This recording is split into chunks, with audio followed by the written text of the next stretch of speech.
This is OSNG, Old School Next Generation. We're a dad and two sons who grew up in the woods and learned to hunt the old way. This show isn't about telling you how to hunt. It's about the stories, the screw-ups, the lessons you only learn the hard way, and the memories you don't want to lose. None of it exists without my dad. He taught us how to hunt, how to act, and when to shut up and pay attention. OSNG isn't a podcast. It's who we are. We're all freaks. And this is Old School Next Generation.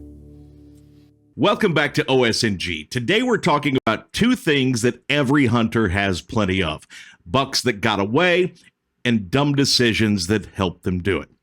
We've all got the deer that we still think about all the time. And if we're being honest, most of the time it's our own fault. So today we're telling those stories, the misses, the screw-ups, and everything in between. This is OSNG. I'm Clark. This is Jamie. This is Jaden. Let's get to it. We all have that deer that got away that we put so much time, so much effort into, and you just can't shake the thought. You go back, you replay any encounters that you had with them over and over and over, and things that I could have done differently, things that, I made a mistake on, whatever it might be. So we are going to talk about those that got away, and, do you still think about that buck? And there is one buck that we've teased a couple of times in the podcast, but we've never really told the entire story about. So I'm going to start first, and we're going to talk about stickers.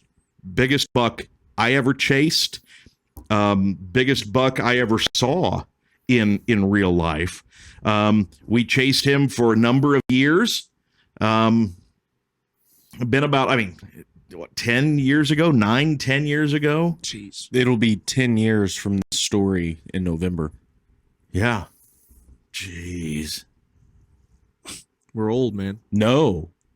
11. No. It's already been 10 years. It was 10 years last November. Yes. Yeah, it was the story that I'm going to tell came in November of 2015. And we found this buck 2013, 2012. Yeah. We got trail cam pictures over a series of years, but not a ton of them, not as many pictures of stickers as we have of some of the ones we've chased in the last few years. But that was a different time too. We didn't have the cell phone or the cell cameras like we do now. We didn't run as many cameras as we do now. Some of the best pictures we got of him were when we put a food plot inside the woods, kind of in this clearing area. We put a food plot in. Horrendous. Never make me. We literally raked that, what was it, like a 30 by 50 foot area in the woods. First off, raked by hand. I would like to say, if we have the ability to do this again, we will. Great. No put amount the food of plot in the middle of, yeah. It was so good. Yeah, well, shout out to Dale and Tanner Eubanks, helped us out that day. Was in there with I'll just say rakes. this. Let's not pick the time of year then. It was hot. Yeah. It was August. Yeah. We put that in August, but it paid off.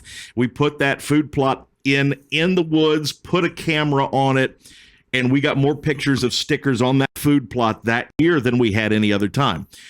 Stickers we saw over several years, okay? And we call him stickers because he had stickers coming off his G2s on both sides, maybe G3s, just had kind of junk everywhere. But he was also a big, heavy, tall, wide frame. He is also probably our first named deer. Yeah. Yeah, I don't think we named it because that's something that I get is how do you do that? Why do you do that? And stickers. I know we call I know we call him the Phantom and things like that, but genuinely, I think but we didn't name him until after. Yeah. So stickers is probably the one OG we named on Hoof. Name drop. And he was well known. He's a celebrity. He frequented the fields in late summer, early fall from a couple of different, very well-traveled roads. That's we live in a small town in southern Illinois. Most people hunt, and he became quite the celebrity. People knew where he was. People knew he was always out in those certain fields, and they would just go out and look for him because they want to see a buck like that. And also, people go out there to take that which buck. is why it's fascinating that the one we found this year is such a well-kept secret. Yeah. Yes. But that's a whole nother episode. But I will say this. Just gonna drop that lower. And we did tease this at one point too. There was another buck in the area at that time that might have been even more impressive. He was more impressive. He didn't score as much, but he was bigger. He was a bigger tail. I never saw him. You and Leroy saw him. He was gorgeous. This is our second take from technical difficulties, but in the last take, what'd you have to say that? Because you haven't brought it up, but you said we might not see a deer bigger than Stickers ever again. Yeah. And I'm not sure that I believe we'll see another Stickers. By the time we hit the dirt, I think we'll see another Stickers in our area. If I'm here tomorrow. Shout out Papa Joe. But I don't know if I will see another deer the way that I saw the big one. I'm thinking inches wise. I don't think I'll ever see a buck that will be above 230. But this deer, he might look bigger with the frame, but I don't think we'll ever. I don't know if I'll ever see a 200-inch typical ever again. Yeah, and that seems to be what this one was. And I've seen one as well. Me and Josh that one day off of that road. I don't know if he made 200. He was 190. Every bit of it.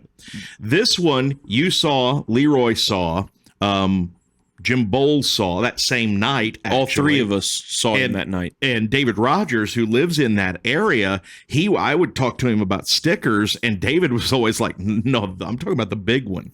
I'm talking about the big one." And the fact that he referred to the other one as the big one when there's this 220, 230-inch deer running around is mind-blowing. Right? I'm like, there's no way. And then you guys saw him, and there is a way. But that's another story for another time. Mm-hmm. I'm talking about Stickers because that's the one that we saw. That's the one that we chased. And based on apps that were available at the time, computer programs, and even AI now in the last year or so, we've put those trail cam pictures that we have of him into that, and those estimates ranged anywhere from 210, 215 inches up to 230. I mean, this was a world-class deer, and he wasn't a non-typical that had just crazy, 10-inch drop tines, or he had Stickers.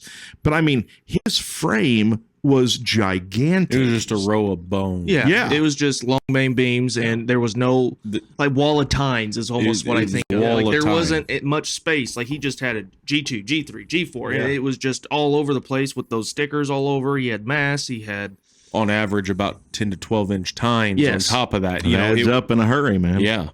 So that was the one that I chased, that we chased really hard for about 3 years.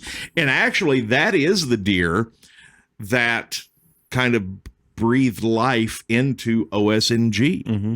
It was that deer that we thought we were looking for the night that OSNG was born. We really only one time saw him during hunting season, or while we were hunting. We saw him off the road a couple of times during bow season. But in November of 2015, I had hunted this area on a Monday morning, the Monday morning before shotgun season. So it's right in that sweet spot for bow season in Illinois. The rut is going on. It had rained overnight. It rained off and on through the morning. It was nasty, sloppy, wet in the 40s, just kind of a generally dreary November day. And I hadn't seen much at all. Was off. The area we're talking about is out near where you live now, where Leroy and Nono lived. And I got down out of the stand, went into the house, put on my clothes, was going home in between the morning and afternoon hunts. I'm driving down the road and I look and there's Stickers 40 to 50 yards off of the road. And he's cruising, coming down a wood's edge, and I locked the brakes up. Holy cow, there he is, coming from the area that I had hunted about 250 yards away. But he was cruising, so there's no telling where he was when I was in the woods. So I stop. I mean, it is very obvious what this deer is, and he just stopped and looked at me. Think about that. We locked eyes at 50 yards. I'd lose sleep. I have. Over the last 10 years, I have. Because what comes next is even worse, or even better, or even crazier, whatever you want to call it. I look at him. He looks at me. We kind of lock up. I look at him. And he looks at me. And I look at. Go ahead. Continue. He turns around and starts trotting away from me. Get back here, boy. And my first thought was, I'm going back to the house. I'm putting the clothes on. I'm going back to the stand because he kind of headed that direction. But I sat there and I watched where he went, and where he went, I was like, he's not headed back there. He's going to take a different route. So I turn around, I go back, I change clothes, and I bust my rear end back out there. And I'm probably back in the field within 10 minutes of seeing him. No idea where he went, okay, other than the direction he was headed. And the wind that day, I had one shot. If he went this direction with this wind, I have this shot. And this is where I think he's headed. So I literally just left the truck along the road, just pulled off to the side of the road, got out of the truck, and ran. Okay. So I am headed down a fence row, and I'm looking, and there is another kind of a travel corridor, a waterway, a creek, whatever you want to call it. And I am watching that, and that's where I think he went to. I have the wind blowing from him to me, and I get to an area in this fence row that there's a gap. There's no cover whatsoever. And I mean, I'm staying low, and I'm keeping an eye on where he went to see if I can find him in there. Can't find him anywhere. And I stop at the edge of this gap. It's maybe a 30-yard gap that's wide open. I don't know where he is. I don't want him to see me. So I just stop there and I watch. Big mistake. If I had it all to do over, and today, and we've talked about this a couple of times, knowing what I know now and didn't know then, I haul ass across that 30 yards. I bust it. I get to some cover. I expose myself for 2-3 seconds and hope he didn't see me. Because what I did was I played it safe, and while I am sitting there, he comes up out of the brush right where I thought he was going to go. If I hadn't hunkered down in that cover, I'd had about a 25-yard shot at him with the wind in my favor, with him having no idea I was there. Instead, what happened was he went down where I thought he was, got in front of me, and I waited until he couldn't see me. Then I covered that 30-yard gap. Then I had more cover. And then for the next 100 yards, he was on one side of the fence row, and I was on the other. And at one point, we were within 5 to 10 yards of each other. And I will never, ever forget the sight, because all I could see above the fence row, because these are fence rows that have honeysuckle and brush, and they're not just fence. All I could see was that 220-inch rack from behind, less than 10 yards away. When we talked a couple of episodes about the freak, I said he looked like a cartoon. This is the only other deer I've ever seen on the hoof that looked like a cartoon. And I was less than 10 yards away from him and could not find a shot, or couldn't find a place to get a shot through that fence row. How does it feel that you've been within 10 yards of two 200-inch deer? Insane. And you're batting 500. That ain't bad. Which is insane. Which is just bad. Insane, on top of it. But I literally, he was 5 to 10 yards in front of me on one side of the fence row. I was on the other. So I had cover. He couldn't see me. Even if he turned around, he probably couldn't have seen me because I could have just crouched down. But all I could see was that rack. And when he would walk, it's doing this.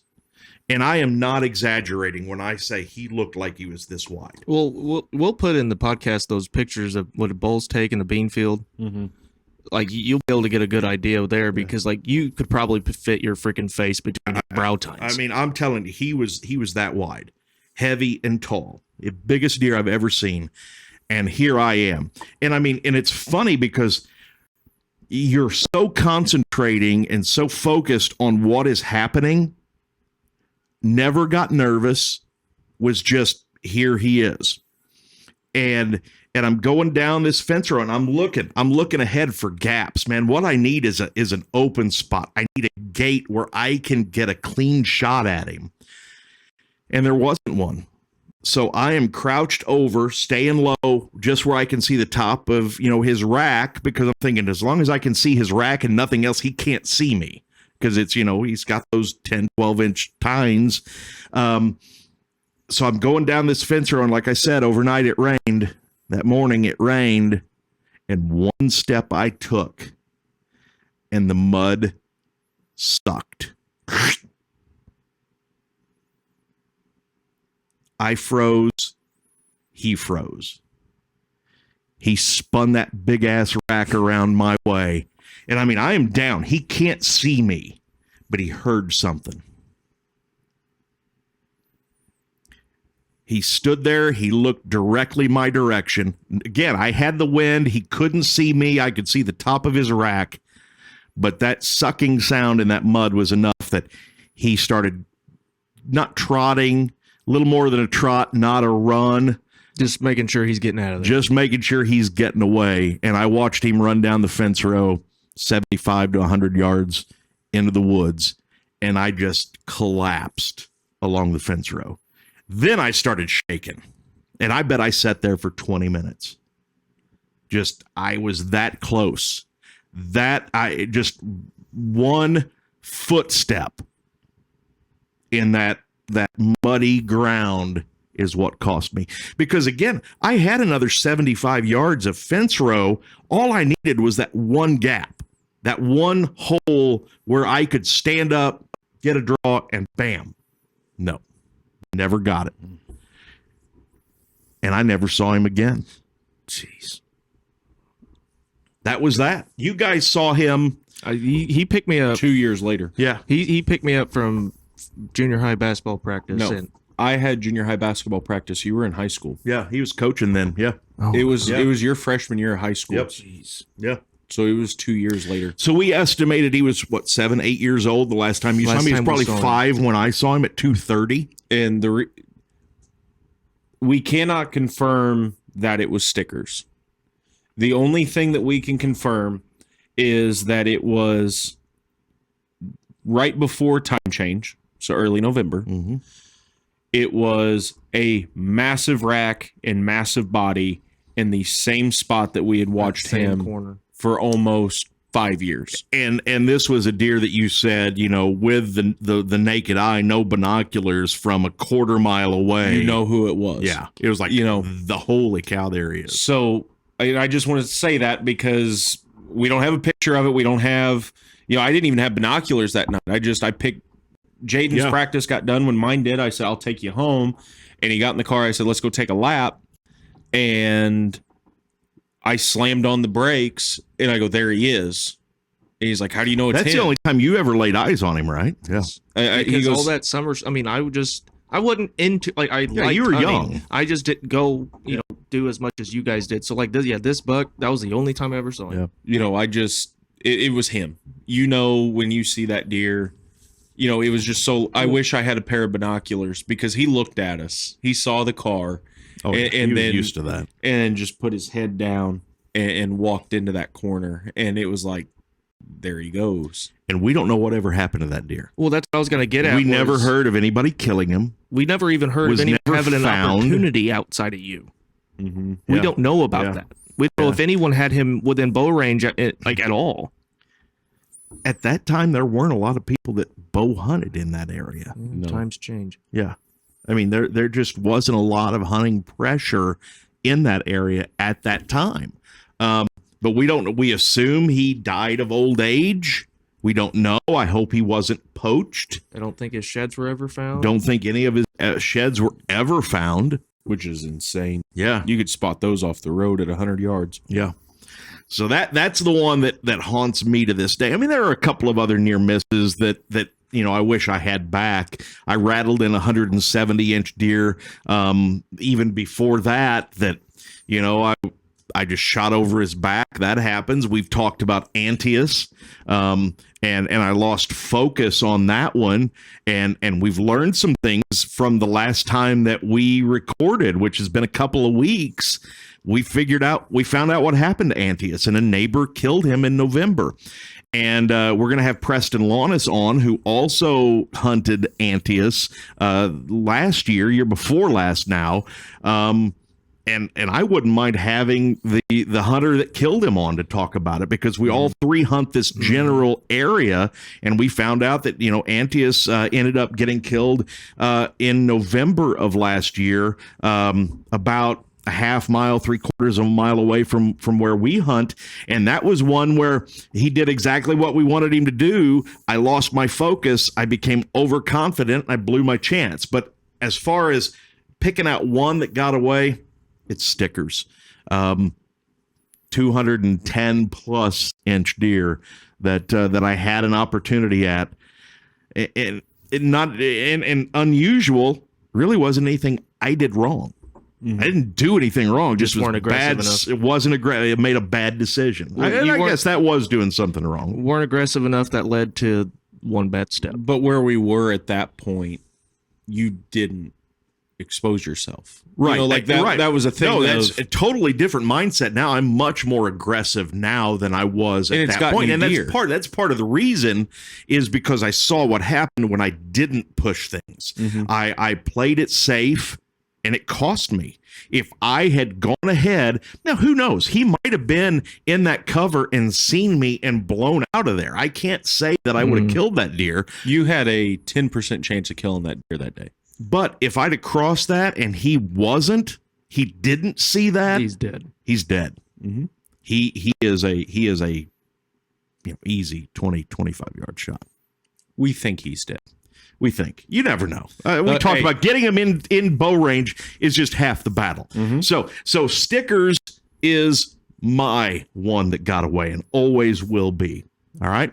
How about you? What's the one that got away? He's going to need him. Do you need a drink, Jay? Do we have any more down here? No. Well,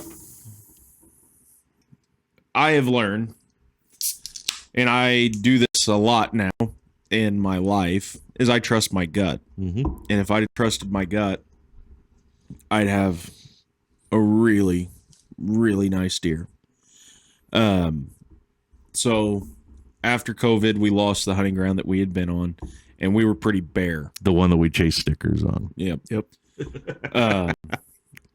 And that we had killed the 2 deer that we talked about all 3 deer that, we really hammered the last 2 episodes. And cupboard was bare. We could hunt behind my house, and that's nothing but really field and fence rows. And in that area, which means anything could happen, but you were almost as far out of the game as you could be without being out of the game. You were in the nosebleeds, if you would. And we all decided on a Sunday we were going to go hunt. It was Sunday before shotgun season. We have to get in a stand. It's a magical day. We've mentioned. And as we're at church, the farmer that farms and now owns the ground around my house disked the corn under. And we all panicked because we were like, we have nowhere to go. You were going to go with Pawpaw Joe. Mm-hmm. No matter what, you were going with Pawpaw Joe, but Jade and I were going to sit on this cornfield, and it had been really active that year. And I said, well, hold on. I've got a property in my back pocket I've been waiting to use. It's not a ton. We had a camera on. No, we had never stepped foot. Oh, we hadn't put the camera on at that point? We had it. We put it after. No. We put it after. We had pictures. We had pictures because the end of the story is awful, obviously. Yeah. How much longer did it take for him to, after he told him what happened? Oh, that's right. No, we had cameras in there. because you guys are mixing this is the problem. Let me tell my story. All right. We didn't want a camera in there because we didn't know what was in there. Let him tell his story. Let me tell my story because you're messing it up. We did not have his ego. We did not have a camera in there. Okay. We had never been on this property before. Okay. We drove by it. Tell your story. Go ahead, man. Oh, somebody's going to get...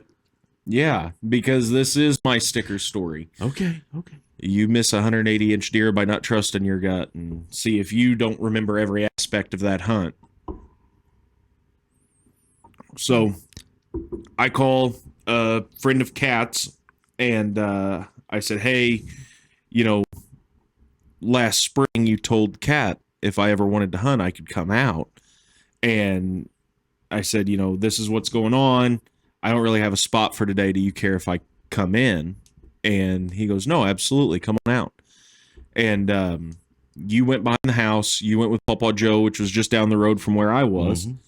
And I'd pull up about 1:30, 1:45. So less than 2 hours after we'd found out that the farmer had dissed, I was like, I'm going to have to get in early because I don't know this woods.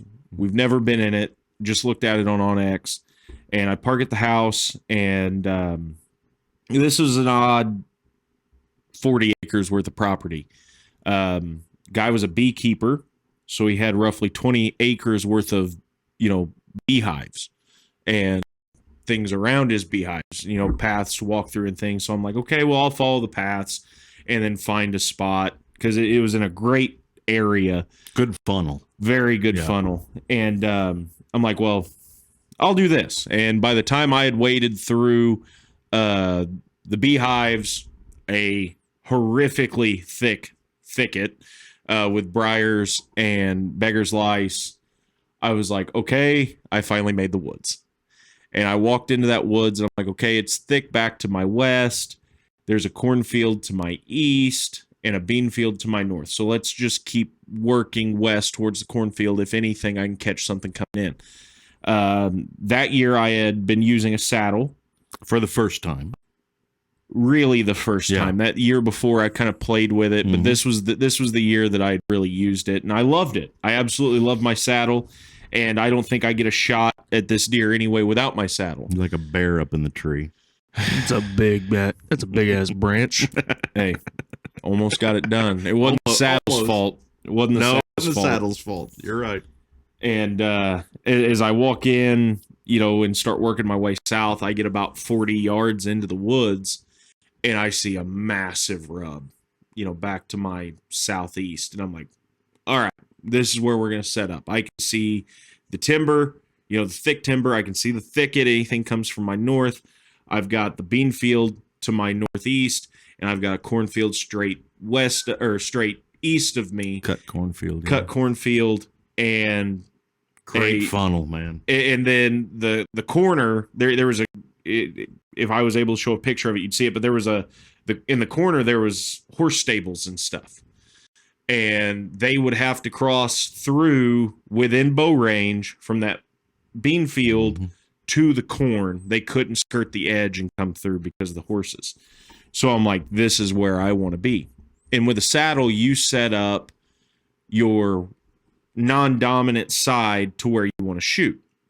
So I set the saddle on the north side of the tree, facing south, thinking they're going to work from my west to my east to that cornfield.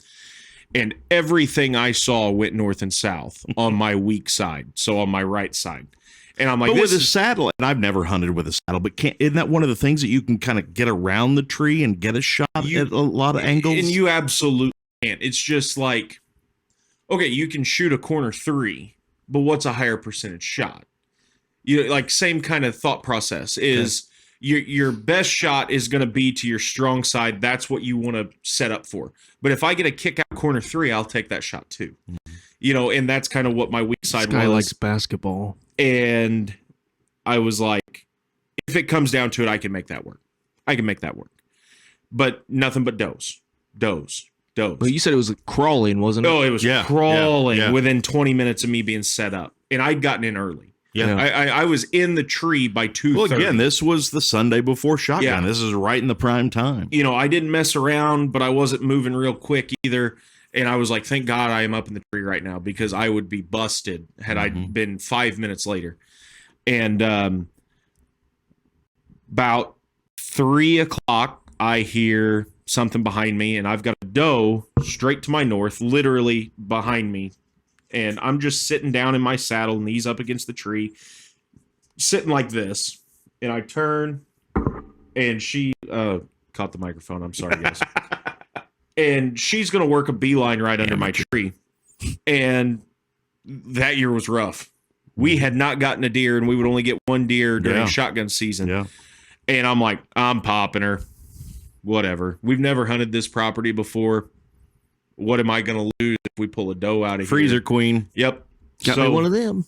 So my bow is literally like right here. This isn't a huge tree, so my knees are kind of around it, and my bow's right here.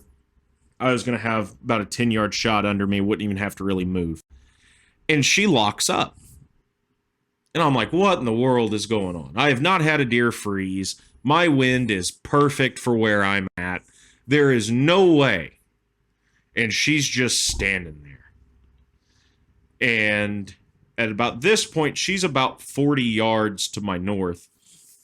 And I'm watching her, and I'm like, well, this is weird. Like, because she is a statue.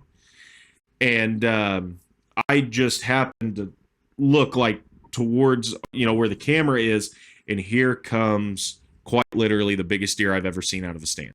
Out of a stand, not out of a truck. Deer watching out of a stand. And I'm like, holy crap, she's not paying attention to me at all. And this whole sequence happens within under a minute after this. And he comes running up the cornfields, fence row, mouth hanging out. I can hear him roaring at this point. He's close enough to me. He's got his head up in the air. She's frozen. And I'm like, okay, if he comes to this doe, he's in range, and he's going to be broadside. It's just going to be, where is it going to be? And about the end of that thought, he jumps over the fence and heads, from southeast to northwest. And I'm like, oh crap, it's real. This is happening. This is going to happen. So I check her over my shoulder. She's still watching him, and I just stand up in my saddle. I just push up against the tree with my bow and get locked. Easy now. And shaking the table and the microphones. It's an emotional story. I hate this story. I always, the first thing I do as soon as I get everything up in the tree so I can limit movement is range everything. Mm-hmm. Especially with a saddle, because I don't know where I'm going to get my shot. I know that I can get a shot all the way around the tree. So in a 360 degree, what is that, diameter, radius? I don't know. Anyway, 360 degrees around me, I know where 40 yards is. Well, I thought radius was like, yeah, you know what I mean? Yeah. You're right. I know where 40 yards is at all times around me, and they're marked. This log, that tree, that. And as he's coming in, I'm like, okay, this is going to be a 35-yard shot. I'm pushing my limits. And as he's coming through and I'm sitting there with my bow, again, split-second decisions. I'm like, no, he's on the south side of that log. That's 30. And I drop my pin to 30. And again, the doe has not moved. She's just standing locked there. On him. Absolutely locked on him. And he's coming to check her out. He slows his trot down to kind of a little bit between a walk, but quick. And he comes into a big opening. I couldn't have prayed for a better shot, broadside. And Matt, and he doesn't hear the first one. And I'm like, oh crap, no. So I holler out almost, Matt, real loud. And he freezes, and he looks at me. And I'm like, wait. And he turns his head and checks back towards the house that was right there. Yeah. And buddy. Yeah, 150 yards is a house. Yeah. And I draw, settle, and I can, in slow motion, I can still see my knock, because I used lighted nocks those 2 years. It just goes and goes and goes and then dips right under the white. And he jumps and spins and takes off straight north. And I'm like, and I audibly, I go, no.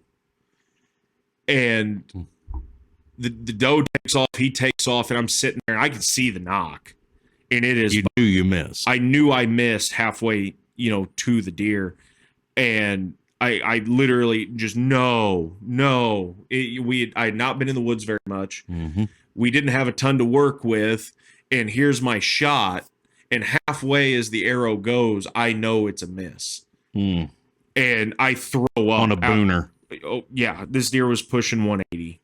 And it's so his rack was. Wait, you said you threw up? I threw up out of the stand. I'm serious. Calling dinosaurs out there in the middle. Ooh. My legs, because the adrenaline dump, Yeah. I couldn't stand, so I sat down in my saddle and I could feel it, and I just over the side of the side of my leg. He's grunting. And then this yearling came in. What's all that ruckus? No, it's a good thing a yearling didn't come through. You're next. He'd have been slinging one of him. I wouldn't have missed twice. And that's when I texted you guys, and the words were, I just missed a 180-inch deer. I remember seeing that whenever I was in the stand. I'm like freaking out. And Dad goes, no, you didn't. And I go, I'm not. I can't say what I said. I said, I am not messing around right now. I said, I missed a 180-inch deer. And he goes, oh, okay, whatever. He goes, well, how did you miss? And I walked through the story, and he was like, oh my God, go check your arrow. And he was like, give it a little bit and then go check your arrow. And I went down, pulled everything down. I wasn't going back up the stand. I pulled everything down, and it's only like 4:45. I still had 45 minutes of really good hunting, and I was like, I'm done. I can't handle it tonight. Arrow is completely clean, nothing but dirt. And I pick the arrow up from where it skipped off the ground, and I range it, and it's 35 yards. And you thought it was what? My initial gut feeling was 35. And I second guessed myself. Oh, so what did you have your sights set at? 30. And I shot right under him. And that absolutely tore me up. I overthought it. I overcoached myself in my head. I wanted it to be perfect. And the reality is, if I keep it at 35, it's double lung. Because, left and right, it was just beautiful. Would have been best shot on a deer I've ever had. If he was a yard closer, it's a dead deer. Well, and I think that most of the time when people miss a deer with a bow, it's up and down. It never seems really like it's left and right. Not really. Well, it's misjudging that distance. Left I've and done right it. had been my kryptonite. Okay. I'd shouldered a couple of deer when I was younger. I'd put it back with a shotgun before.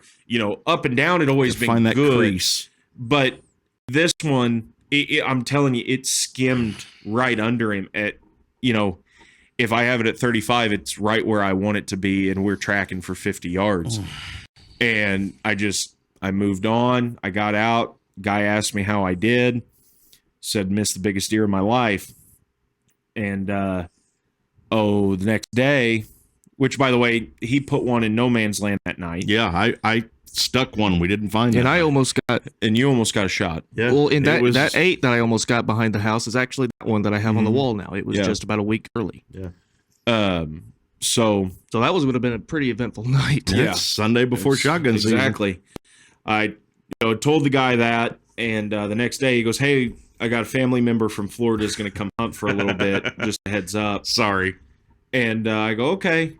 And we went and put a trail camera out. Yeah. I was like, all right, I'll share. He said he was going to hunt through shotgun season. We didn't have shotgun tags. You had them. Jaden and I didn't. Yeah. And I was like, all right, whatever, no problem. So we run that camera for a week. And during shotgun season, I was like, is he in the stand? He was like, no, why? And I was like, I'm going to go pull our camera. And when we, got the SD card, I got a message. He's like, hey, you can't be here. And I was like, excuse me? And he said, yeah, I told you my brother's hunting. I was like, but you never told me that I couldn't be here. And he sends me the screenshot on his phone that says my brother's coming on. Well, I had gotten that message, but he'd sent a message that said, please don't enter the property. Oh. And I sent him my messages, and I said, I never sir, got I'm that? sorry. Really? I never received that message. I don't think I knew that. I didn't know that either. Yeah. I still have the screenshots. And I said, look, we'll pull the camera out, we'll leave it alone, and we will not come back. I am so sorry. Yeah. And I mean, he wasn't happy, but I'm like, I just gave you proof. What do you do about that? Yeah. So within a week, I had missed the biggest deer of my life and lost the property that I had shot at. That you hunted one time. And yeah. It's funny how, go ahead and hunt until they find out there's a booner on the ground. That was the second mistake he made. Because we told you, we're like, you should have never told him that you missed the biggest deer. deer. I saw a few does, nothing got in range. It was good though. Well, but I can't use that because my light's flickering as I come in. Oh, your arrow, yeah. But and to this day, I trust my gut. Like anything in the stand, it's whatever my knee-jerk reaction is, and I've been that way my whole life. I coach that way. That's what I did with Loki. I didn't second guess it. I was like, he's 20. I was wrong. You should have second guessed. Because most of the time, my first guess, my instincts are pretty good. Yeah. And I've grown up that way. And that day, I decided to second guess it. And now I'm like, you can overthink things real easily. No, I'm done. The first thought that I have is the first thing I'm going to do when I feel like it's the time to do it. And I haven't had I've missed my last 2 deer, that one and then the one this year. But the one this year was all me. That one was all me too. But everything I wanted to do in that sequence was what I did. Yeah, you just misjudged the distance. I never second guessed. My movements were what I thought was right. So it was just my setup, and not knowing my setup as well as I should. Mm-hmm. So I am more comfortable with that than with Bane. And that's why his name Bane. He's the bane of my existence is what I said the next morning because I didn't sleep that night. But I will get another chance. Yep. And I will be better because of that. That doesn't mean that I don't hate that stupid deer. It's been 5 years and I can still see the whole could be thing. 10. All right, so stickers, Bane, Druden's turn. Big Nasty. Oh, okay. All right. Look at that. See, I start talking. Yeah, he doesn't want to hear it. I need to go throw up. Totally kidding. All right, so Big Nasty. Big Nasty. We got him. That was the first year we hunted that property, right? Yeah. Yeah, we got him on camera just twice in the summer. Mm-hmm. And he was gorgeous. He was just big. What do you think? Almost 182? Yeah.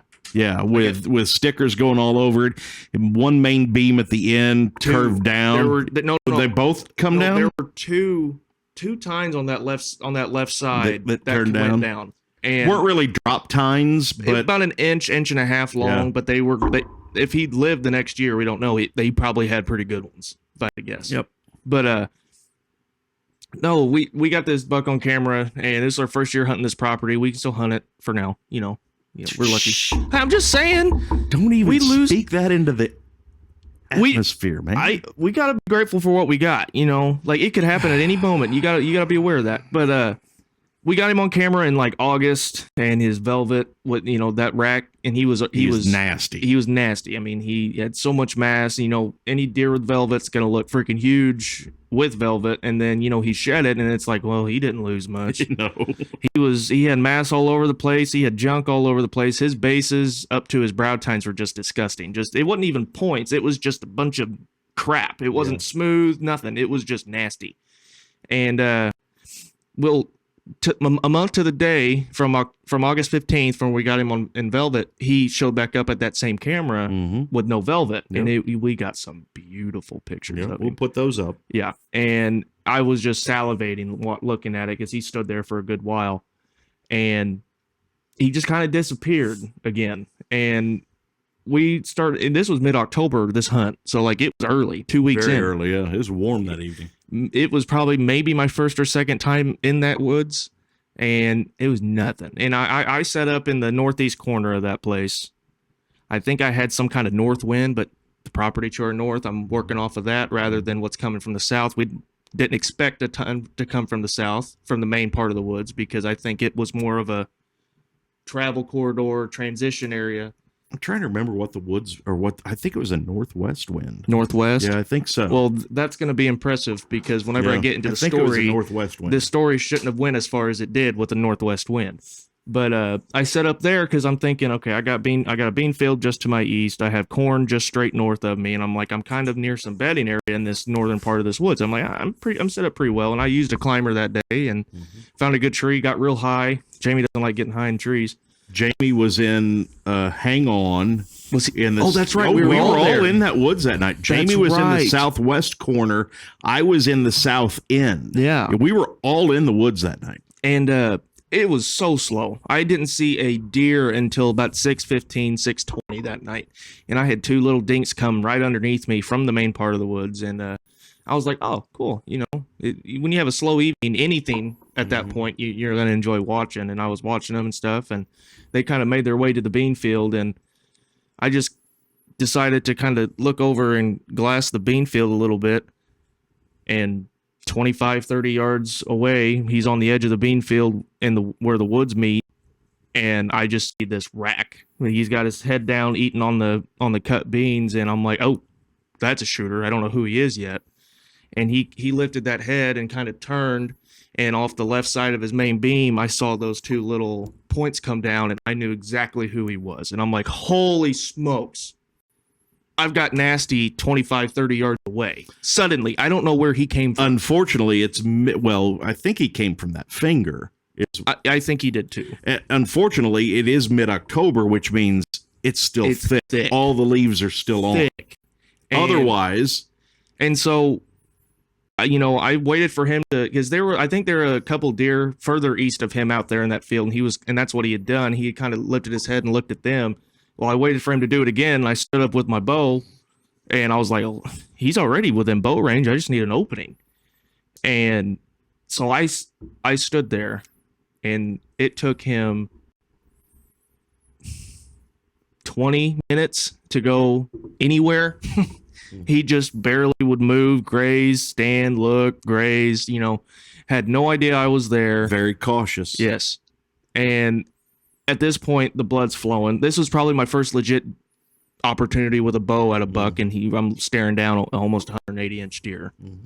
And I remember looking down at my bow because I was standing like this, and I looked down at the tip of my arrow, and I mean, I'm surprised I wasn't making noise, just shaking, But he kind of made his way down the edge, and he got to almost to this gap that I would have had a 25-yard shot at. His head was in the gap, but his body and the back and right behind his shoulder was not. And I was like, okay. I was like, he just needs to take another step. Like, I'm ready. I have ranged it. He is at 25 yards. I have my pin ready. He needs to take one more step. It's amazing how often they only need to take one more step. And at this point, if it was a northwest wind, he was downwind of me.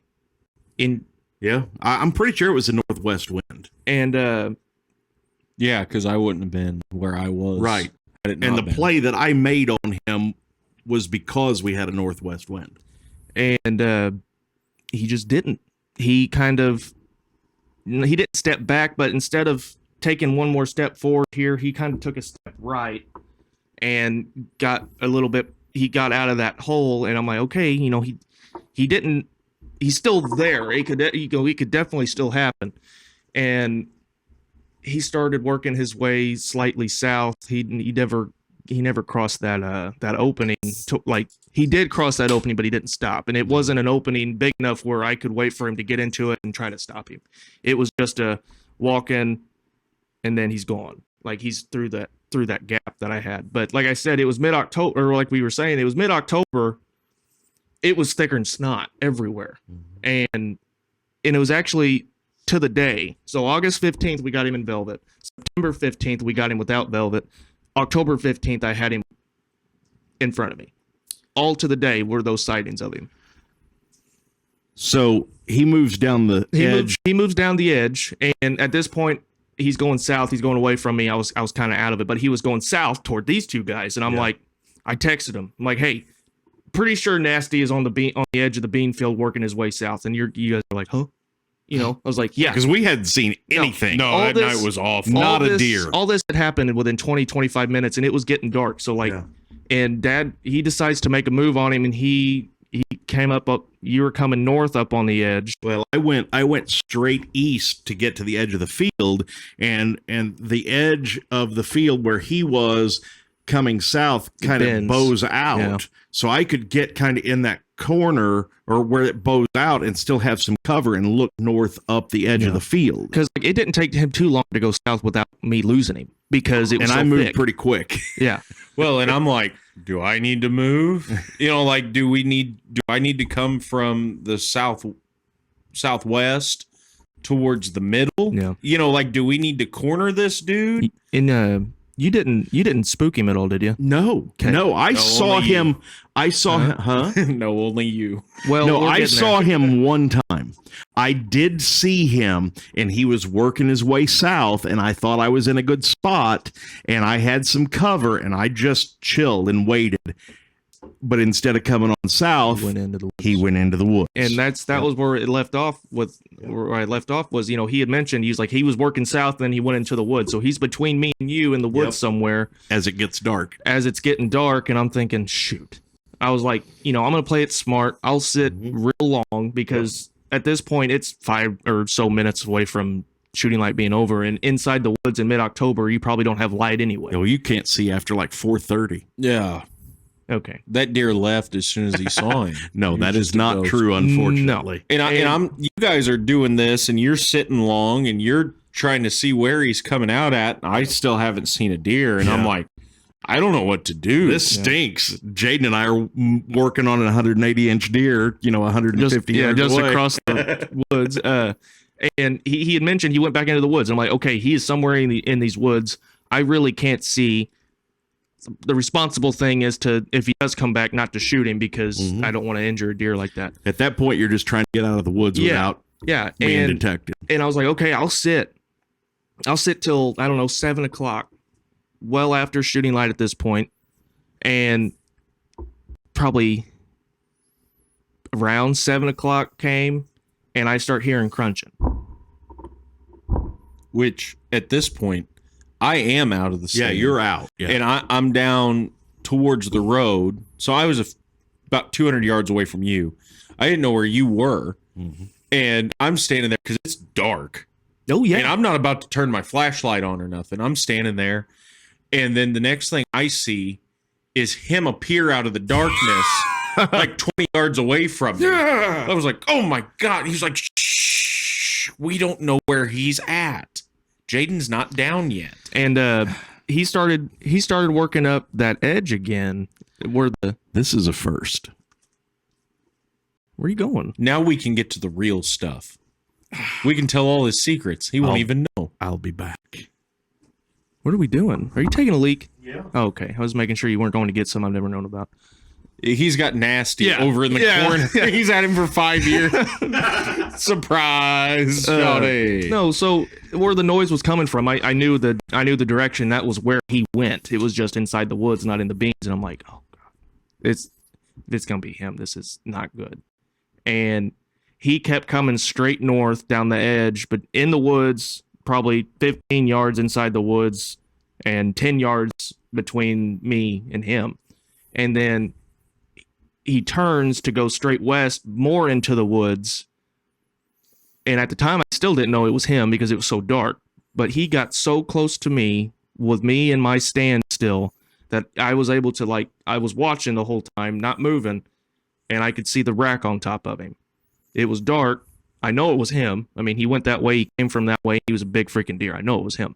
But I saw that rack walking slowly through that woods 10 yards in front of me at 7:15 at this point.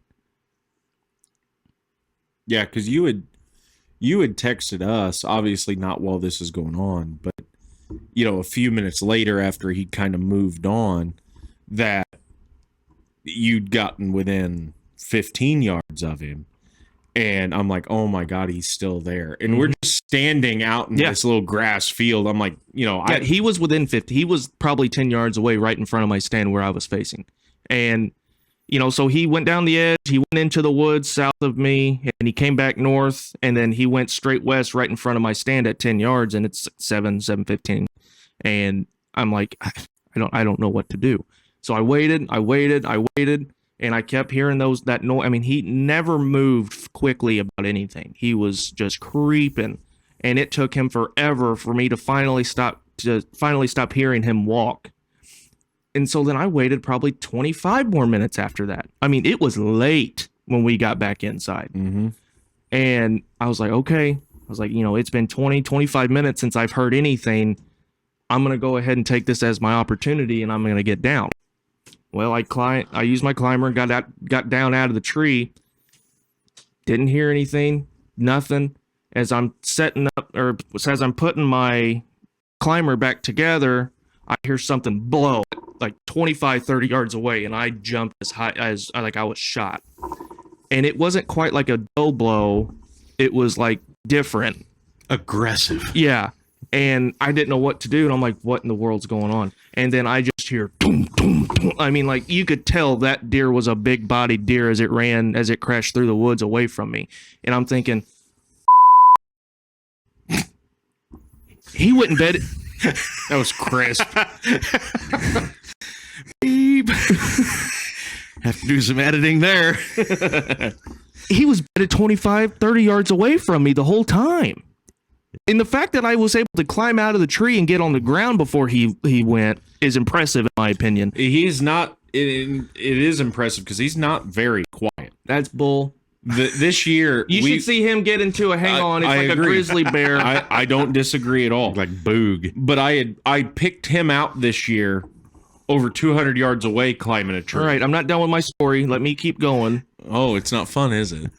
Well, you've talked more than me in my story. No. Bull.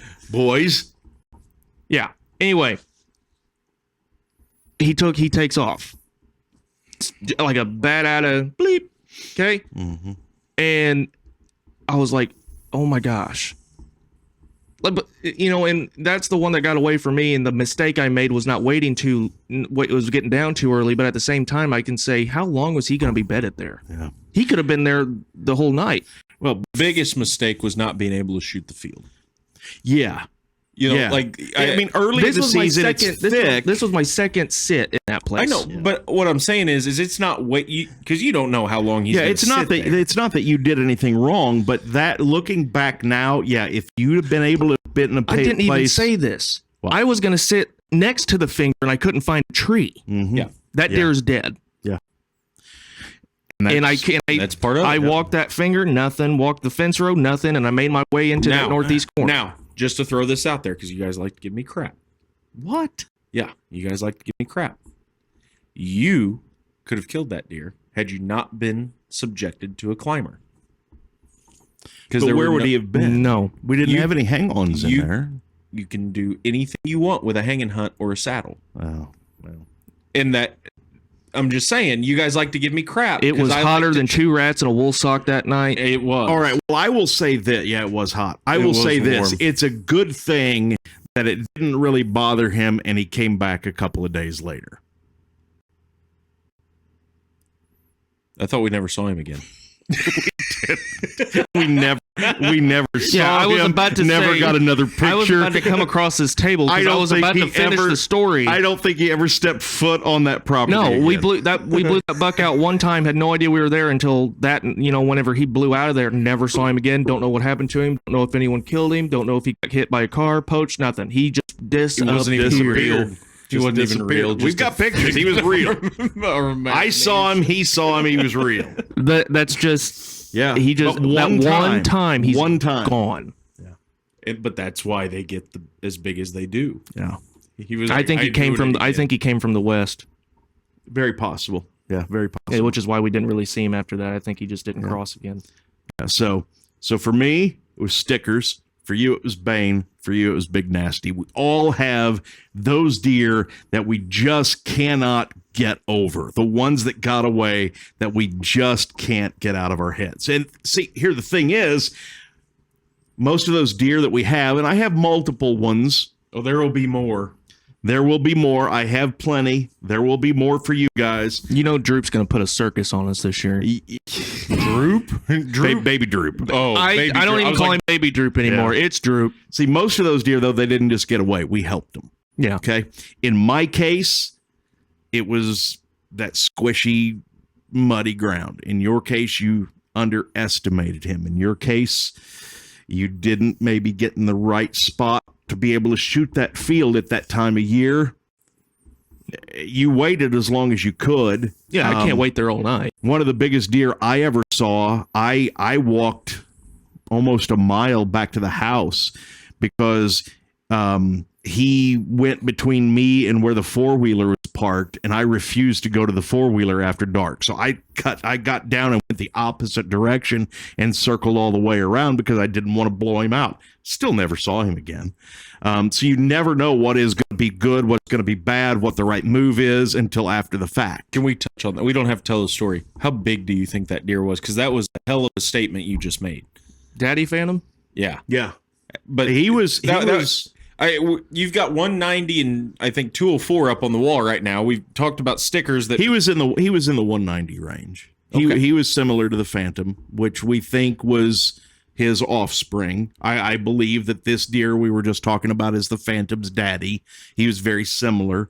And it was one of those deals where we were just talking about where they get to the shooting lane. It's like their head is in the clear and their body is still covered. And that dude literally walked backwards and turned around and went the exact same way he came in. My deer wasn't big enough to be doing big boy stuff like that. Yeah. When he did that, there's a 50-inch difference there. There was, it was, but what could you have done? I mean, he was bedded down. You didn't know he was there. Well, you didn't know he was there. If you'd have known he was there, you might have tried to wait him out, but you didn't know he was there. Yep. I mean, and you can't.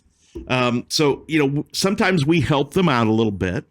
So I want to transition from the one that got away to the dumbest thing you've ever done while hunting. I've got a ton of dumb stuff. I've got one for you that I know, and I hope he's honest and says it. Okay. Okay, and I might not be thinking of it right now. All right, well, let's start there then. I'm intrigued. You took the wrong bow. Oh, yeah. That is the worst. You didn't take the right bow. Yeah, I took Cat's bow in a bow case down to the bottoms. Yeah. I got all the way out there, and I don't think I knew that. It was during COVID. Yeah, he took my wife's bow. The youth bow. Yeah. Right-handed youth bow all the way down there and didn't know till he was taking the bow walk out. Oh, you just put the case on the four-wheeler and went in. Out. Yeah. I drove it all the way out there. So what'd you do? I've forgotten my release before. I said a lot of words, and I got on the four-wheeler, I went home, and I didn't go back out. Yeah. I would have spent too much time. The day you killed your 11-pointer, we forgot the shells. Slugs. Those are pretty important. I told Luke that last night because he said the turkey he killed, they forgot a ton of stuff, but they still got it done. And I was like, yeah. I said during high school we went out for shotgun season one morning. We were on time. We were good. Dad forgot the shells. And you know me. I mean, I roll with it. I don't get upset when things go wrong at all. You know what you're doing? I'm waiting for the lightning. You're going to hell, buddy, for lying. I lose my mind. What did he throw that morning? It was just so a lot of mad. words, slamming doors. I'm like, dude. Oh, I was so mad. There could be deer in the field. And then you killed an 11-pointer that morning. 10 minutes. Yeah. 10-minute hunt. Yeah. Yep. Which should have been G unit. I was going to say that was the second biggest deer out there. Yeah. So. Who I had in my all right. So you took the wrong. That's a good one. That's a good one. Youth bow and right-handed. Can't do nothing with it. Useless. Might as well throw a stick at him. I don't know. James? I don't know. Dumbest thing you've ever done while hunting? You don't know. See, you guys are having trouble coming up with it. I've got like a list. It's because you're Well, ancient. the thing is if we did stupid stuff, we were threatened with not going back. That's true. Like, that's the thing, is like... We were more together than you and Pawpaw, because if we didn't get our stuff together before we left, we wouldn't be able to go back. You go. I told you last night I had problems thinking of this. All right. Well, I've got a bunch of them. Yeah, I've forgotten my releases. I have not done that. I've gotten in there and been like, no, I've thought I've forgotten it, but it's just been in my bag in a place I didn't think it would be.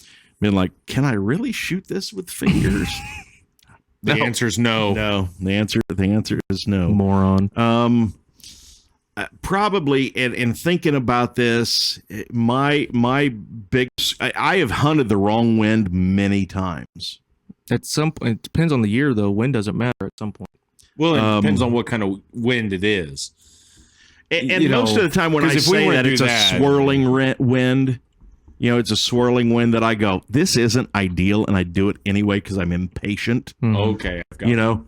So I have done that a few times. But do you want to go, or do you want me to, before you lose it? Well, this is all three of us combined. Okay. All right. This will be interesting. So he's like, I don't make mistakes. It's you two. Yeah, it's you two. I'll just make them as a group. Okay. All right. Okay. Go ahead. Roast us. So up until December, when like I've mentioned before, I bought my new hang and hunt setup that I'll use next year because I don't like climbers. I don't like climbers. I will stand on that business until I die. He loves buying these setups to get 8 feet in the air. No, we just told the story about how he couldn't find a tree in a fence row because it wasn't climbable. That's all I need. Okay. Anyway, so now you have a nice climber. Mm-hmm. And I have my hang and hunt. Now we're all mobile. 2023, I had the second best climber. Pawpaw Joe had handed down 2 summits to you, and you'd passed down the old one to me, and then you got your lone wolf, and I had taken the better one, and then you started climbing, and you had the older one. That one sucks. It does suck. Absolutely. Not a question. Summit's so comfortable, though. It is. They are comfortable. That's not my gripe with them at all. I could sleep. I know. I've done it twice. It's this hat. Anyway,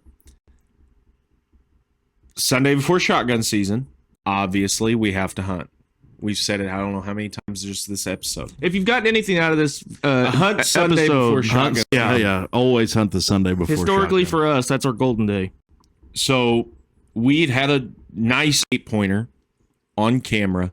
We'd seen him in the stand. You'd passed him out of this tree I was going to go to. And it was warm.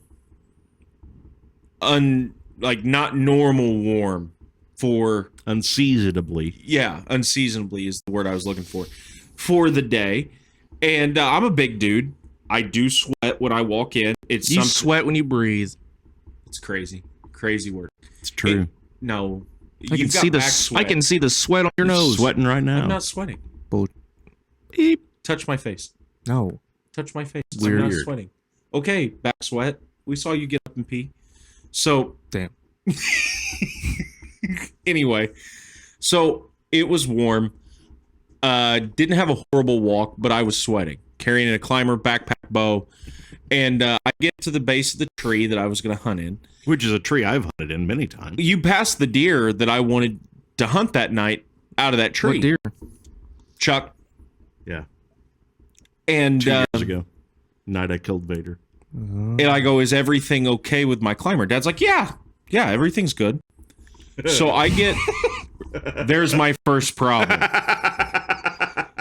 I get to the base of that tree and I hook my climber up, take my backpack off, put my bow down. There's no bowstring on my climber. And this is where I say it's all of us, because I didn't double check you. I took you at your word. You took my bowstring off my climber and put it on yours. I did? Yep. Yeah. Well, he doesn't climb. So all of us. Exactly. Yeah. I understand. But all of us are in this. You told me it was good. You took my bow hanger and my bowstring. I didn't check it. So I am a large man. We get it. I climb into the climber. And I'm like, well, my backpack is made to carry a bow. So I will put my bow on my backpack and I will go against what I was taught. I'll climb the tree with a backpack. And I'm like this up against the tree.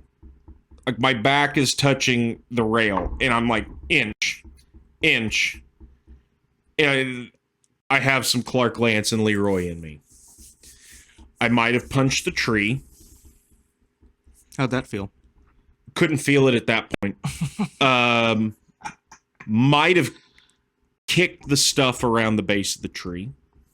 Just throwing a little tantrum. I did. Huh? I threw an absolute baby fit, slammed my climber together, threw it in the back of my truck, stomped over across the property. Got him on camera stomping out of the field. Yes, you did. Yes. And I texted you. I said, check your something camera, and you'll see why I'm mad.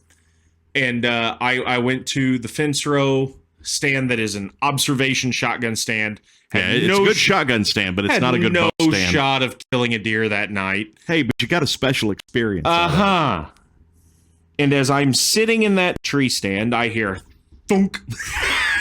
I go, I swear to God. I go, did you just shoot? He goes, guys, I just shot Vader. I'm like, all right. Yes.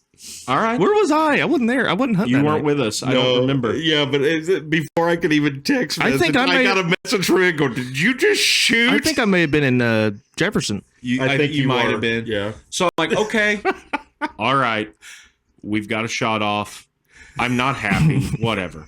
So obviously we're not very far away, and we meet back at the truck, and at last light we're standing there talking, and the phone buzzes. And, and as we're standing at the truck, Chuck comes in. Yes. At the base of the tree. Walks right past the tree that he was trying to get in. Yes, I forgot that. I have never heard this. Oh, he was so mad. I slammed my tailgate through my hat, kicked my tire, and he's doubled over. And I can't tell you the things that I said to him. Yes. Because I'm like, it must be nice. You've got a buck on the ground. You know, I'm losing my mind. Yes, the deer that he was after came by that stand. Oh, that's funny. Why am I involved in this? You took the string. Never mind. I didn't know you took it, so I told him it was all good. Well, should have checked your gear, James. Yep. And that is I took you at your word. I learned. I'm telling you, he doesn't make mistakes. No. I made a mistake by not checking my own gear and by loaning it out to you. So, but could you get up that tree anyway? Yeah. Could you have gotten up the tree with a bowstring? The thing is, the tree he killed Vader out of, I tried getting up, and the bottom of my platform slipped out, and I sat on the ground. If he wasn't hunting that lone wolf, he wouldn't have been able to get it. No, either. I agree. Yeah. No, but I absolutely could have hunted that tree. The problem was I couldn't move the stand with me, the backpack in my bow sticking off of it. I couldn't move it because you got that rail. Yeah, I was scraping it. See, the lone wolf doesn't have that rail. No, it doesn't. Yeah. And that's it's part of the game. I remember getting in there into that thicket, and I go, so which tree did you kill him out of? And he goes, oh, it's this one over here. And I go, we picked the same tree. I go, are you You should be proud again. Of that. Yeah. Oh no, I was proud of that. No. Yeah, he picked the same tree that. Yeah, if you chose the same tree that Dad did on your own without any coaching, that's how I feel about Barry.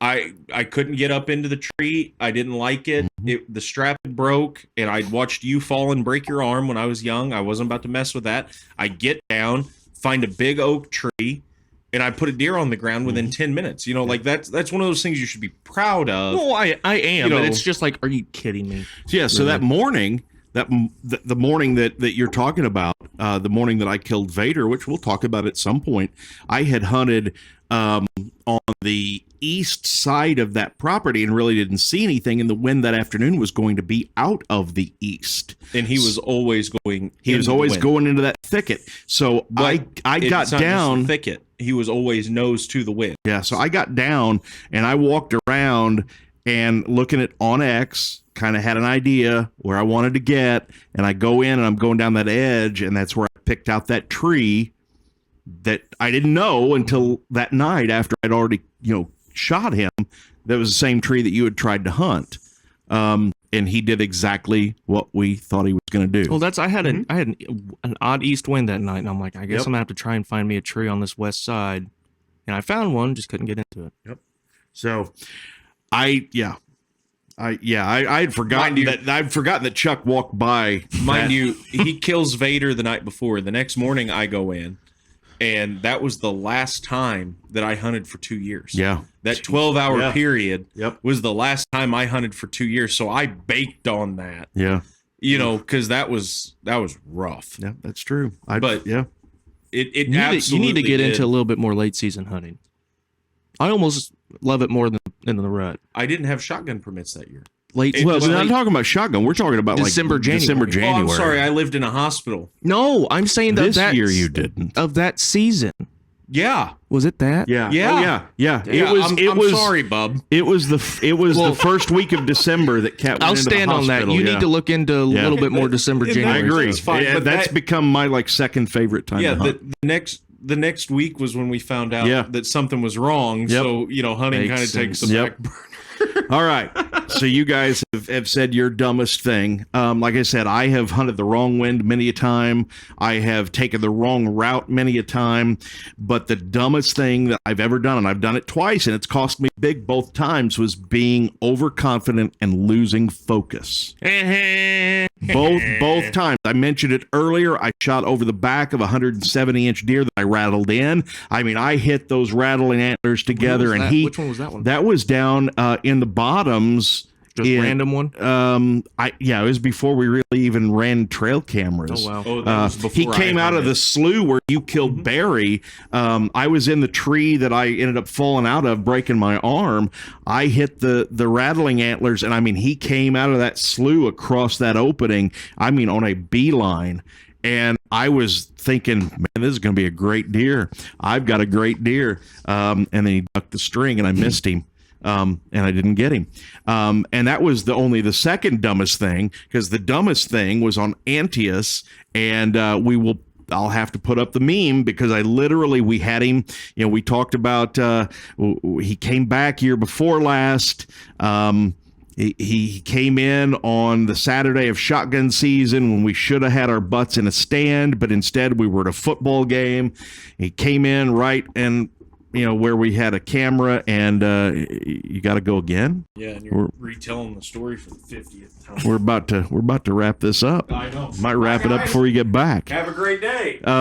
And we had him figured out. You and we patterned him. I went in there December the 1st. Everything went perfect. Everything went perfectly. He came right from where we thought he did, and when I saw him come from where I thought he did, I heard those goats in my head go, I'm gonna get him. And I didn't do the things I needed to do. I didn't make sure my reticle was clear. I didn't focus. The neighbor said they tracked him just about 60 yards this year. I want to have him on. I want to talk about it. He seemed pretty cool. He seemed very quiet about the stuff that he was like, I don't really tell a lot of people about. Well, maybe he'll talk to us about that specific deer. Just because, we're going to have Preston Lonis on, and Preston stuck him about 6 weeks, I think, before I missed him. The way that he told me would just always stick in my head. And I was like, I know this guy. I'll talk to him about him. And I'm like, yeah, you know that buck that Preston missed last year, and, my dad missed him too. And he's like, yeah, I killed him. That's how you go. I go, yeah, I go, killed him. You what? He goes, yeah, the one that Preston stuck. He goes, yeah, I killed him this year. I was like, well, that would explain why we never saw him. Yep, he never came back. We waited. Yep. All December, I waited on him to come back. I know it. That's why I told him. I said, my dad was, just obsessive over getting that buck again, getting a chance at him again. Yep. Well, where's he at? He's up here somewhere. Yeah, here's his shed from the year I missed him. And he grew a little. Eagle was 170. He said he was scored right at 170. Yep. So he grew a little bit. Yep. Because I think, figured he was 165-ish, 160, 165. Yeah, about 160. I don't think he was 165 last year. Because that's actually a smaller side. Yeah. He's got the claw on that side, but the right side was bigger, is longer. Yep. So, sometimes you mess up. You don't get another chance. Sometimes you mess up and you get another chance. And like I told you, you were pretty upset about it. I was disappointed that he's gone, because I love that chase. but I'm glad that somebody that puts as much effort and time and like a very smart hunter. That's who ended up getting him. So I'd love to have him on and talk about that if he'd be willing to do that. So we will see. But the thing is, we have one in mind that should be back next year. So hopefully, and we're running trail cameras. We left one in, never took it out this year. They're starting to poke, and they're starting to grow. We've got a couple that they're 2-3 inches out there. It's a lot. Love watching them. Keep telling yourself. Keep telling yourself 2 or 3 inches is a lot, Jaden. But they're starting to grow. We love to watch them go from 2 or 3 inches to 160. You know what they call that? What? A grower. They're all growers right now. Thank you guys. Yeah. We held on till you got back. Yeah. I appreciate it. So if there's anything that you take away from today, it's that deer are pretty smart. And sometimes we're not. We're pretty dumb. Yep. Between the bucks that got away and the dumb things we've done, it is honestly a miracle that we have been able to kill anything. But that's hunting. You mess it up, you learn from it, and you probably do something dumb again the next season. But you try to do your best. And we do, and we have a lot of fun doing it, and we have a lot of fun doing this. We appreciate you listening to OSNG. I'm Clark. This is Jamie. This is Jaden. We'll see you next time.